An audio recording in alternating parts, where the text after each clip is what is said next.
Alright, we got our little spring out. And we notice how that spring laid over. We won't be able to fix that. We'll have to replace it. So we'll have to get on there with a Ruger and order one of those, which is no big deal. Anyways, put that to the side. Alright, now I will show you another thing. You take your front sight off. You have a screw right here.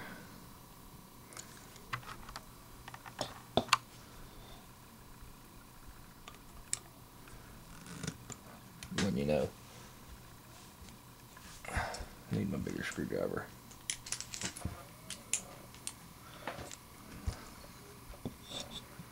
Here's the bigger front sight. You just pop that off.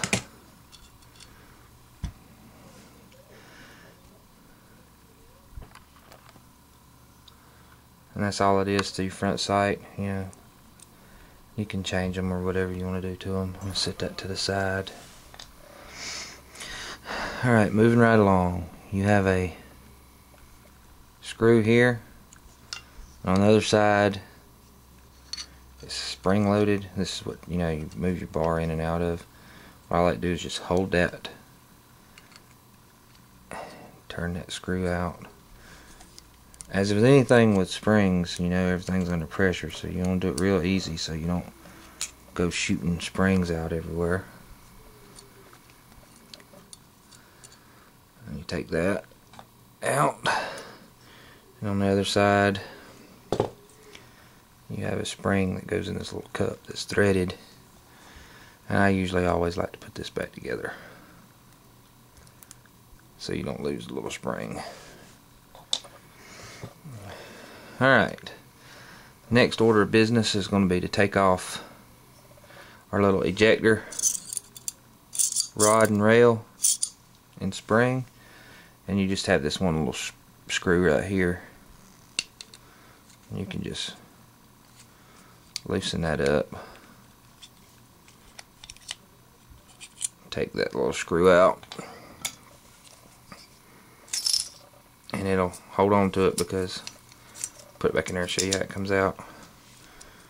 You just pull it out of that little groove, and the spring, you can take it and turn it upside like this, and you can take your little cover off, your little ejector rod and spring. And if you notice how one side of this is really, see if I can get that to focus, larger than this side, it'll only go in one way, and that is so the larger side will actually fit into the revolver frame like so. Just another little tidbit for you.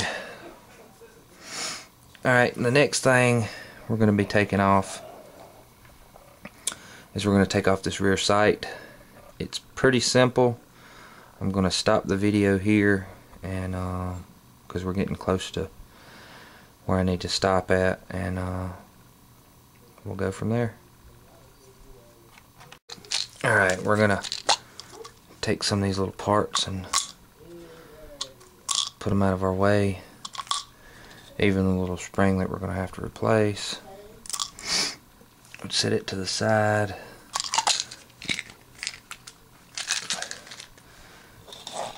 Set our other little pieces to the side.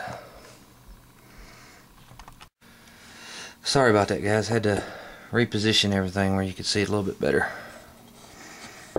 Alright, next thing we're going to do is we're going to take this little adjustment screw right here. Hold down on the sight, and you can just thread this thing out.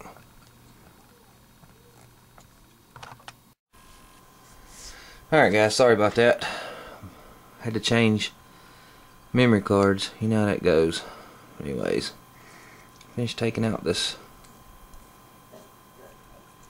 screw for the adjustable sight.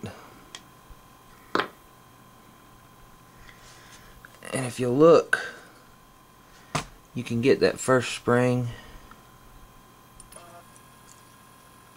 out and set it to the side. Let's go ahead and drop them in our little cup that we're going to use for our sight so we don't lose them. Alright, now there is a pin right here, if you can see. You just punch that pin out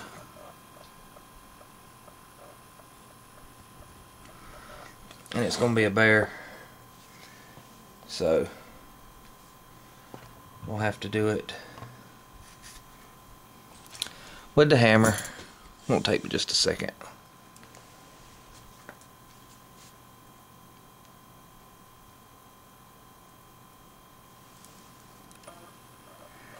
Line it up over our little pin.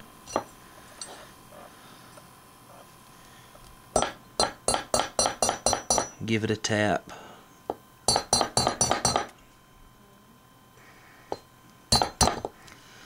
Alright. Now you see our pin is protruding.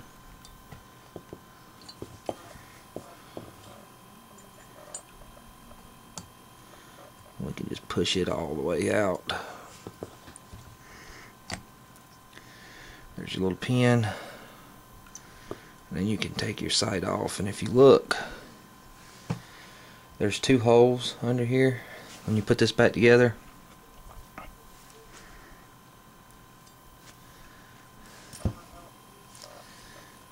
your springs will sit in those holes. And then when you put it back down on the revolver, they'll line up with those two holes, like so.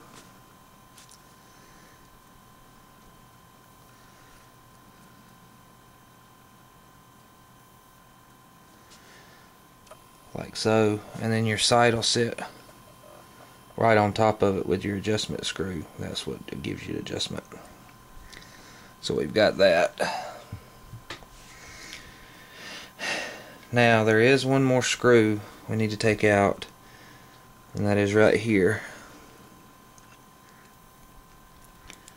And you just want to hold your sight, because there's a spring that just moves back and forth. You want to hold your sight and turn that little adjustment screw out.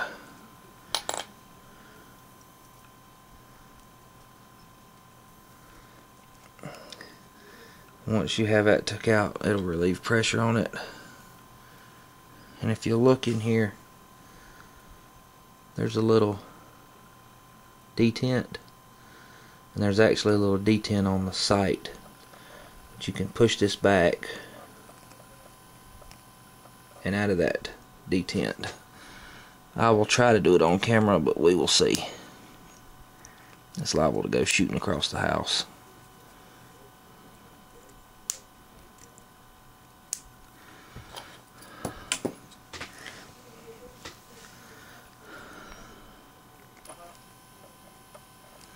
We just use our little screwdriver to depress our spring.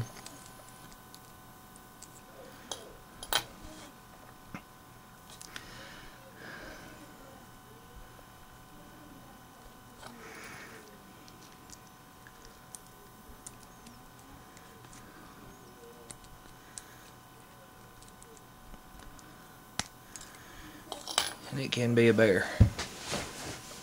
Reposition where I can get on it. Alright.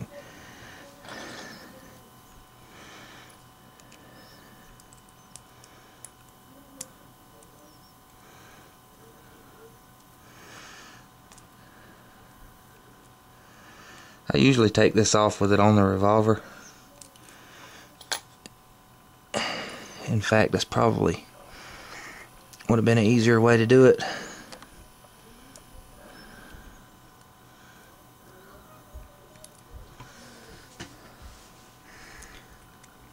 Alright, there it is. If you notice, the little spring goes right in there, and you'll depress it. Sit it down so we don't drop it. So drop your spring in this hole and depress it, and there's a little detent on the sight that'll go in there like so, and that keeps it from popping out when you adjust it. You know, the screw just moves it back and forth, but there's a little groove. I'll get the camera to focus right here on the sight, and there's a little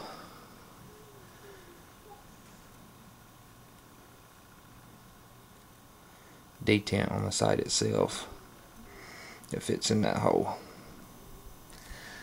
And basically that is the revolver stripped down. You can take the barrel off. You know, it unscrews from the frame. We're not going to do that. And you can take the firing pin out, but I have no need in taking the firing pin out at the moment. For what I'm going to do to it, it'll be just fine where it is. And that's basically as stripped down as we need to take it. Said we're going to polish all this up, get all the old blue off of it, you know, take care of any minor pitting and rusting. And I do believe we're going to Duracoat this one. Remington 870 black, I believe is the. We're either going to do 870 black or Heckler and Koch black. Kind of a semi-gloss, not real, you know, not real shiny or anything. But he used, like I said, he uses this a lot, and he wanted it blued. I don't have a hot blue set up. I can cold blue. That's, you know, no problem. Anybody can follow simple instructions can cold blue. But I think if we Duracoat this one in a black, because you know the blue on this thing is so dark it's black anyways, and since we're gonna have to Duracoat the frame, this pop metal frame, you know, you're not gonna get any blue to stick to that. So this is gonna have to be cleaned up and Duracoated. We're not gonna spray any Krylon or anything like that, and you know, any cheap stuff like that that's just gonna flake off or chip off. And we're gonna do that, and when we get to Duracoating, we'll show you how to do that.